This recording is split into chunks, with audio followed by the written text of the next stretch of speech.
Bientôt une meilleure connexion Internet au Burkina Faso. L'on est en plein dans les travaux pour l'installation de la fibre optique qui doit relier les différentes villes du pays. Un aperçu dans ce journal. Également dans ce journal, zoom sur les cailles, cette volaille de plus en plus prisée des Burkinabés et à qui l'on attribue des pouvoirs qui frôlent le mythe. Considéré à tort ou à raison comme un produit de consommation de luxe, la caille est en train de se faire une place dans les habitudes alimentaires au pays des hommes intègres. Et puis ce nouveau drame en mer Méditerranée, 37 migrants dont des enfants sont portés disparus après le naufrage de leur canot hier. Encore au large de la Libye, les migrants secourus sont originaires du Nigeria, du Cameroun, de la Côte d'Ivoire ou encore du Ghana. Bonjour à tous, bienvenue aux actualités de la mi-journée sur la télévision du Burkina. Un excellent appétit si vous êtes à table. Pour ouvrir ce journal, ce panel qui clôt les 72 heures du jeune CDP hier à Ouagadougou, c'est un cadre d'échange pour aborder les défis de la jeunesse pour un Burkina meilleur, réconcilié et reconstitué. C'est une thématique au cœur de la réflexion durant les 3 jours de formation. Yacouba Gamene, Ismaël Diloma, Sirima pour les précisions. Ces jeunes militants du Congrès pour la démocratie et du progrès, prêts à porter le message de leur parti partout au Burkina. Après 3 jours de formation, ils ont accru leur technique de prise de parole, de leadership et d'entrepreneuriat.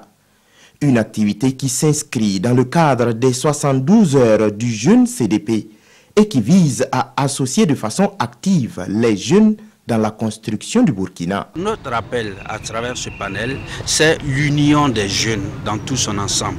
L'union des jeunes de tous les partis politiques, de la société civile, pour qu'on puisse faire face à cela. Pour nous, c'est une formation qu'on apporte aux jeunes pour dire la responsabilité. La libération de notre pays ne dépend que des jeunes. Devenir des acteurs et non des spectateurs, ce sont là les mots des leaders du parti, venus encourager cette initiative des jeunes militants du CDP. Tout en les félicitant, il leur rappelle leur rôle à jouer pour l'avenir du Burkina.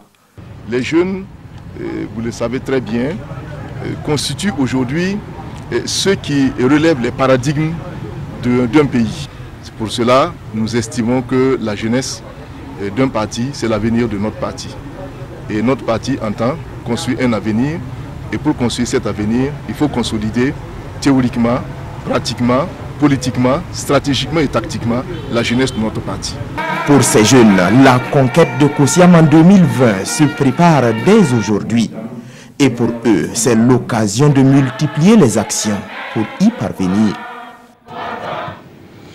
À Nouna, les populations du secteur 5 de la ville désapprouvent les débordements des masques de la commune et elles le font savoir. Une altercation entre un masque et un habitant se transforme en un conflit généralisé qui occasionne des dégâts matériels et fait des blessés.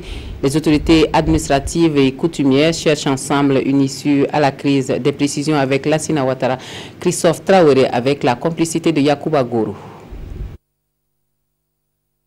Portes et fenêtres défoncées, hangars incendiés, voilà les dégâts causés après une altercation entre les masques et la population du secteur 5 de Nouna. La population de ces secteurs serait remontée contre la présence des masques dans les secteurs. C'est eux-mêmes qui ont dit que leur masque ne doit pas venir dans notre quartier. Et nos gens ont dit qu'ils ne devraient pas aller dans leur quartier. Le masque qui était venu, c'est moi-même qui lui ai dit de reculer. Il a refusé de reculer. Quand il est parti maintenant, la foule l'a ramassé. À ce moment, le petit frère s'est sorti, aller calmer le groupe pour qu'on ne le frappe pas. Les détenteurs des traditions entendent perpétuer les coutumes sur toute l'étendue de la commune de Nouna. C'est hier que nous avons appris qu'un groupe de plus de 100 personnes s'est apprêté, qui ont donc décidé de poursuivre le masque qui est rentré au secteur 5. En décidant de mettre fin au fait que les masques ne rentrent dans leur quartier. Leur quartier qui fait bien partie de notre ville, Nouna. Administratives et coutumières se sont rencontrées pour trouver une issue favorable à un climat de paix. Ce que nous avons fait, c'est en tout cas faire des démarches auprès des autorités coutumières là, pour qu'on aille à l'apaisement. Et c'est ce que nous faisons. Et nous sommes en passe de trouver un accord. Et nous travaillons à apaiser les esprits. Nous travaillons à ce que le calme revienne. 2 masques seraient portés disparus, selon Alexandre Doussa, le représentant des masques à Nouna. Hormis les dégâts matériels, les blessés ont reçu des soins au centre médical de la commune. Nous allons à Bobo-Dioulasso pour le lancement d'une campagne de communication pour le changement social et de comportement. L'initiative est du projet Autonomisation des femmes et dividendes démographiques au Sahel qui couvre 6 pays africains. En ligne de mire de la campagne, l'amélioration des conditions de vie des populations. Konsoun Koulibaly, Nathalie Savadogo Nabaloum nous en parle. Le Burkina Faso a choisi d'agir différemment pour bâtir et consolider une alliance nationale qui implique les individus, les familles et les communautés. L'objectif est d'amener la population burkinabé à adopter un comportement favorable à l'éducation des filles, à la planification familiale et à l'autonomisation économique des femmes et filles. Et cela à travers le projet Suède, Autonomisation des femmes, filles et dividendes démographiques au Sahel. L'atteinte de ces objectifs et l'amélioration des indicateurs passe par des stratégies visant à lever les barrières socio-culturelles qui entravent l'autonomisation des femmes et des filles, l'éducation des filles et l'utilisation des services de santé, de la reproduction et de la planification familiale dans notre pays. Pour la représentante de l'UNFPA, les questions liées aux dividendes démographiques touchent un certain nombre de thématiques dont l'accès des filles à l'éducation au niveau primaire, secondaire et universitaire. Je ne sais pas si vous avez jeté un coup d'œil aux résultats du CEPE cette année. Vous allez vous rendre compte que parmi les 10 premiers, c'est difficilement que les garçons puissent trouver leur place. Cela veut dire que si on investit dans la fille comme cela se doit, elle, autant que le garçon, va exploiter son potentiel pour contribuer au développement donc, du pays. Le projet Suède est né de la volonté de 6 pays que sont la Côte d'Ivoire, le Mali, la Mauritanie, le Niger, le Tchad et le Burkina Faso. Ce projet vise à améliorer les conditions de vie des populations. Et en cette campagne, des activités de sensibilisation, de plaidoyer et de prestations gratuites de santé sont prévues.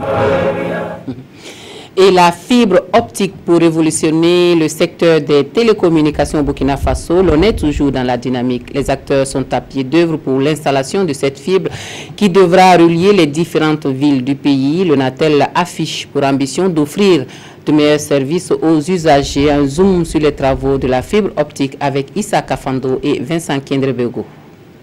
C'est l'un des grands chantiers en cours d'exécution au Burkina Faso. L'installation d'une fibre optique qui doit relier les différentes villes du pays.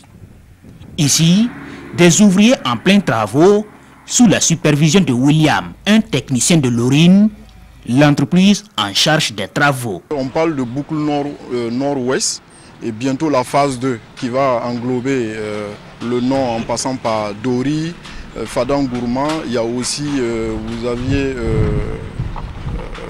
du côté de l'ouest, des travaux de raccordement qui vont permettre vraiment d'avoir un maillage de tout le territoire au bénéfice de l'Onatel bien entendu. Le projet est porté par Onatel SA qui ambitionne de disposer d'un réseau optique de 4730 km d'ici à 2019. De quoi améliorer substantiellement ses prestations en matière de services de télécom. C'est vraiment faire en tout cas des investissements assez énormes sur la fibre optique pour pouvoir vraiment quadriller tout le pays. Ça, c'est donc la phase 1, la phase 2. Il y aura aussi une phase 3 qui va démarrer en 2019 pour vraiment couvrir tout le territoire, mailler le territoire et avoir des liaisons qui sont aussi secourues. Parce qu'on peut avoir la fibre optique, mais si elle est coupée, il y a des soucis. Donc, on a passé aussi effectivement à la redondance. Voilà pourquoi donc on fait ces projets de marge de tout le pays, couplés avec des équipements de dernière technologie, les équipements NGWDM. En matière de transport, c'est vraiment les dernières que nous avons aujourd'hui. À terme, tous les 45 chefs-lieux des provinces seront interconnectés pour un investissement de 21 milliards de francs CFA. Et le secteur des télécoms connaîtra une révolution, à en croire les techniciens de Onatel. Et l'actualité verte de ce journal avec le projet Air et territoire du patrimoine autochtone et communautaire qui défend, porté par l'association Nature et Développement qui défend bien sûr la cause des espaces communautaires, les forêts et bois sacrés, les zones villageoises d'intérêt synergétique et les aires de pâturage seront donc protégées. 6 communautés villageoises sont concernées par le projet et c'est Roger Bembamba et Omar Zombré qui nous donnent des précisions. Ces leaders communautaires prennent part ici au lancement officiel du projet Air et territoire du patrimoine autochtone et communautaire dénommé APAC. APAC est une nouvelle approche au Burkina Faso qui a pour viser la protection des bois sacrés, les forêts villageoises, les aires de pâturage et zones d'intérêt synergétique. Le projet vise à appuyer la reconnaissance de cette catégorie de forêts pour dire que les ressources naturelles au Burkina Faso ou bien les aires de conservation, ce ne sont pas seulement les forêts classées de l'État, ce ne sont pas les forêts privées, mais il y a aussi les milliers de sites naturels conservés par les communautés à la base. Le projet est une très bonne chose dans la mesure où ça contribue globalement à la conservation du patrimoine national en matière de ressources naturelles, forêts et faune. Venus de Darkoy, Warawara, Kalwaka, Pama, Sanpega ou encore de Saro, les participants ont bénéficié d'un renforcement de capacité avant le lancement du dit projet. Selon eux, l'APAC va contribuer de façon significative à sauvegarder ce qu'ils ont de bien en commun. Je demande à tous ceux qui ont les oviques là de vraiment s'insérer dans ce projet parce que le projet APAC, c'est un projet communautaire que vous-même, si vous êtes bien organisé, vous pouvez y arriver. Le bourgeois est en train de disparaître. Mais quand on a pris le projet qui travaille avec la ressource, on est prêt à répondre. Le projet APAC va durer 3 ans et a un coût estimé à 25 millions de francs CFA. Et puis, sachez que le parc national du W Arli Pendjari à la frontière du Bénin, du Burkina Faso et du Niger est inscrit définitivement sur la liste du patrimoine mondial tenu par l'UNESCO. C'est l'aboutissement de plusieurs années de travail. La partie nigérienne était déjà sur la liste et cette année, l'UNESCO a décidé d'étendre la mesure à toute la réserve naturelle. L'inscription a été faite vendredi dernier. La transformation des fruits sauvages est une activité génératrice de revenus depuis quelque temps au Burkina Faso. Les produits alimentaires à base de produits forestiers non ligneux inondent les marchés. Le jus à base de lianes sauvages est tout simplement un délice que nous font découvrir depuis Dédougou. Lassina Ouattara, Karim Ouedraogo. Scientifiquement appelé Saba sénégalensis, les lianes couramment appelées Weda en langue morée procurent des revenus aux hommes et femmes du monde rural dans la région de la Boukou du Mouhoun. Ce produit forestier non ligneux fait aujourd'hui le bonheur de bon nombre de groupements féminins dans la ville de Dédougou. Réunis en groupement ou individuellement, les femmes arrivent aujourd'hui à transformer ces fruits en jus au profit des consommateurs de la région. Moi, je fais jus de Weda. Je casse d'abord. Je casse. Après avoir fini de les casser, je pile. Et puis je fais filtrer avec un foulard. Après, deuxième fois encore, on met dans le moitié. On pile encore, puis filtrer encore. Après, quand on va finir de filtrer, on met du sucre. Si tu mets sucre, après encore, on doit filtrer. Quand tu vas finir de filtrer maintenant, tu mets ton bicarbonate ou soit de la potasse. Après ça, tu mets sucre vanillé. Tu regardes si le goût ça va avec toi. Tu mets dans les bidons. Pendant la saison pluvieuse, ces transformatrices ne chôment pas. Elles font sécher ces fruits pour les périodes de rupture. Nous, on fait la transformation des lianes. On conserve aussi, puisque si le temps la passe pour pouvoir servir notre clientèle. Si on finit de casser, on met dans le marmite pour bouillir. Si on finit de bouillir, on bouillit, ça dure. Jusqu'à un peu dedans, l'eau là ça devenait lourd et puis on vide, met dans le bidon là pour conserver naturellement. On met dans la marmite préparée, le bouteille là bien et puis on vide, met dans le jus là et puis on remet dans la marmite pour chauffer puisque ça ne gâte pas. Si c'est dans la bouteille là, on peut conserver jusqu'à 6 mois, 8 mois. Les quantités de jus transformés dépendent de la commande de la clientèle. Pour la transformation, c'est chaque jour qu'on fait un bidon. S'il y a trop de commandes, on peut faire jusqu'à 5 bidons. Bidon, il y a 50, il y a 100 francs. Je dis, en tout cas, ça marche un peu, ça va. Selon les spécialistes en nutrition, Les fruits de liane consommés à l'état brut ou transformés en boisson sont riches en vitamine A, vitamine K et vitamine C. La plante en elle-même, à travers ses racines, ses feuilles ou son latex, aura des vertus thérapeutiques en médecine traditionnelle.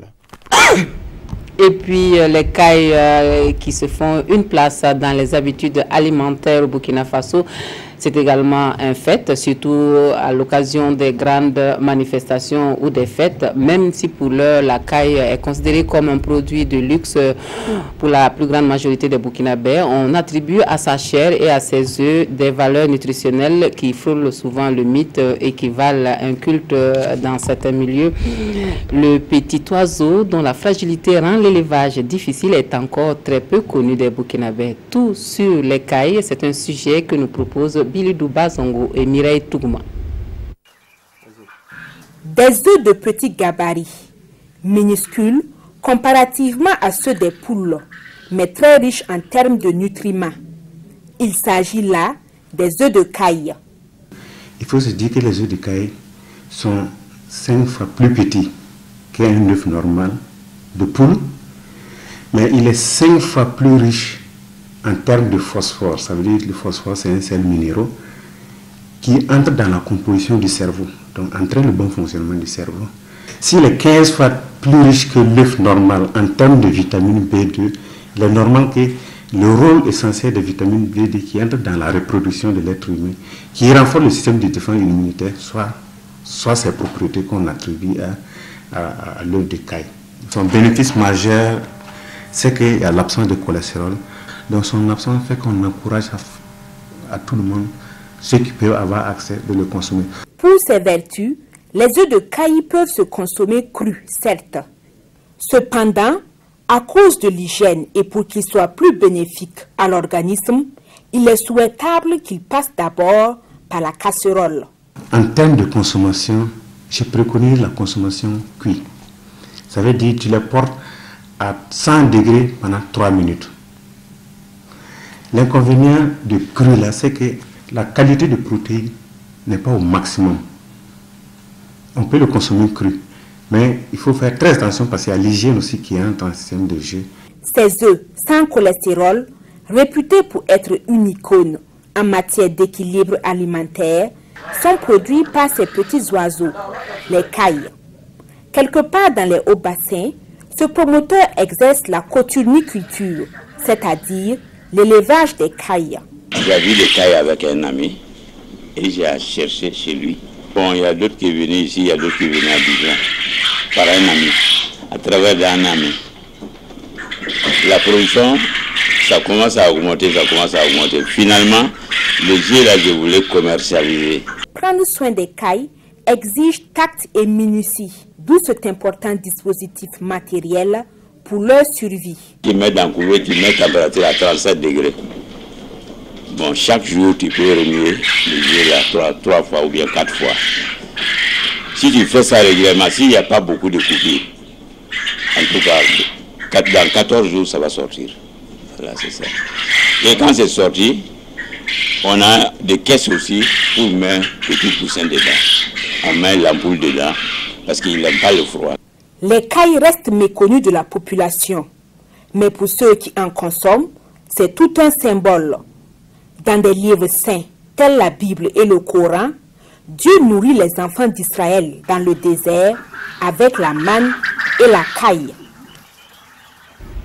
De la nourriture spirituelle à présent avec l'église Famille de Dieu de Dédougou en fête hier et pour cause, le diocèse accueille 8 nouveaux prêtres qui s'engagent à servir Dieu et les hommes dans la foi, l'union et la paix. L'ordination sacerdotale est un grand moment d'action de grâce à Dieu pour cette bonne moisson. Les temps forts de la célébration avec Julien Bayala, Edouard Ouedraogo et Yacouba Goro.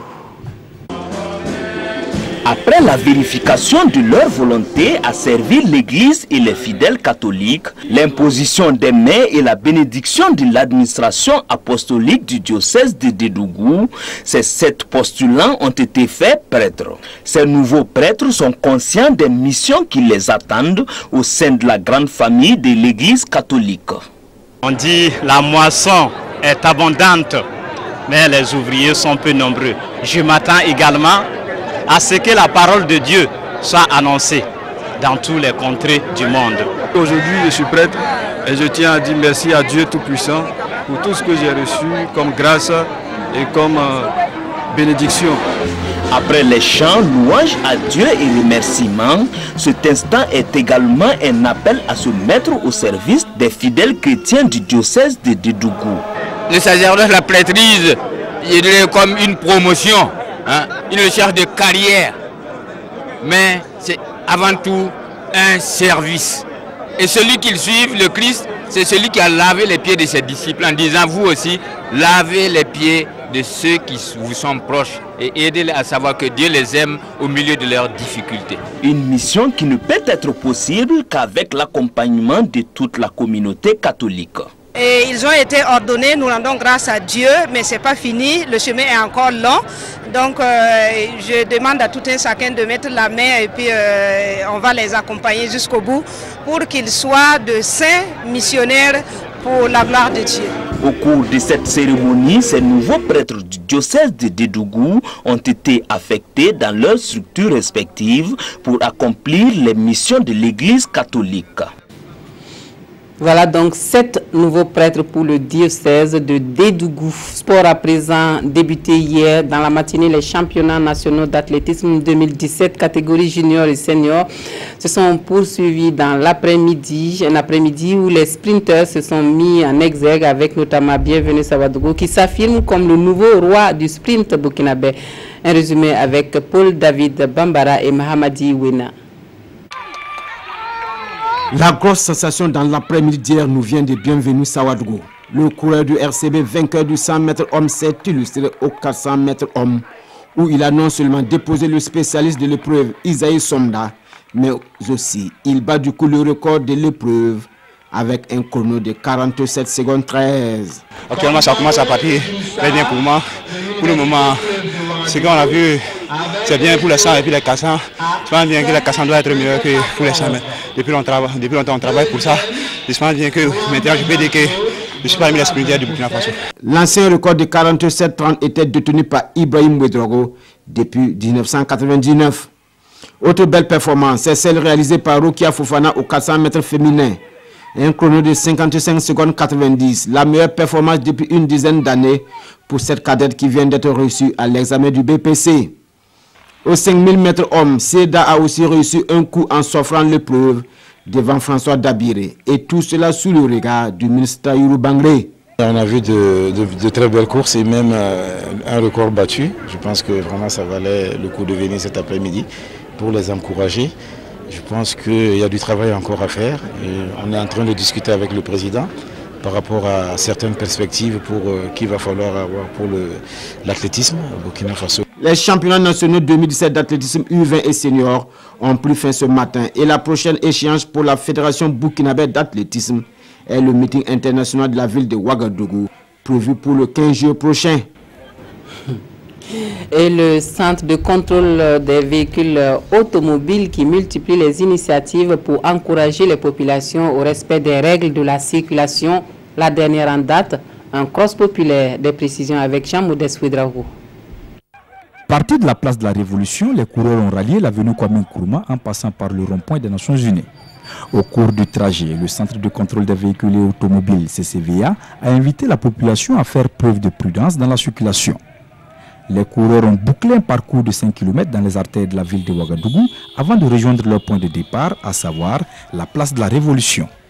Objectif, inviter les usagers de la route à respecter les règles de sécurité routière et à effectuer les visites techniques. Pour les organisateurs, les accidents de la circulation sont la cause de milliers de décès chaque année. Des accidents qui pourraient être évités si et seulement si les usagers de la route étaient plus vigilants et plus responsables. Tout simplement parce que nous ne pouvons pas continuer à assister aux accidents dramatiques qui, tous les jours, endeuillent nos familles. Il faut absolument faire quelque chose et, malgré les mesures dissuasives prises par le gouvernement, il faut quand même poursuivre la sensibilisation. C'est en même temps une occasion de permettre à la jeunesse de prendre conscience de l'entretien des véhicules automobiles, motos, etc. Très important parce que souvent on voit l'accident, même si on est prudent, on voit, mais si l'autre a déjà fauté et que vous avez de mauvais freins, vous allez rentrer dedans. Une séance d'aérobic a mis fin à cette cérémonie de sensibilisation sur la sécurité routière. Actualité à l'étranger. Pour refermer ce journal, la Libye demande l'aide de l'Europe pour surveiller ses frontières au sud, d'où transitent les migrants venant d'Afrique. Hier, un nouveau drame s'est produit en mer Méditerranée. Une trentaine de migrants portés disparus après le naufrage de leur embarcation au large des côtes libyennes. Quelques bouées d'espoir lancées en mer Méditerranée. Samedi, 85 migrants ont pu être secourus par les gardes-côtes libyens, aidés de pêcheurs et de leur embarcation. Ces personnes ont survécu, mais 35 autres sont portés disparus. Ce Nigérien sait qu'il l'a échappé belle. Je conseille à mes parents qui sont sur le point de venir de ne pas faire cette traversée et de ne pas risquer leur vie pour atteindre l'Italie. Il faut qu'ils restent où ils sont. Je sais la chance que j'ai de m'en sortir. Quand vous vous retrouvez au milieu d'un tel drame, que vous ne pouvez pas les sauver, c'est horrible. Selon l'Organisation internationale pour les migrations, depuis le début de l'année, plus de 2000 réfugiés sont décédés ou portés disparus en tentant de traverser la Méditerranée.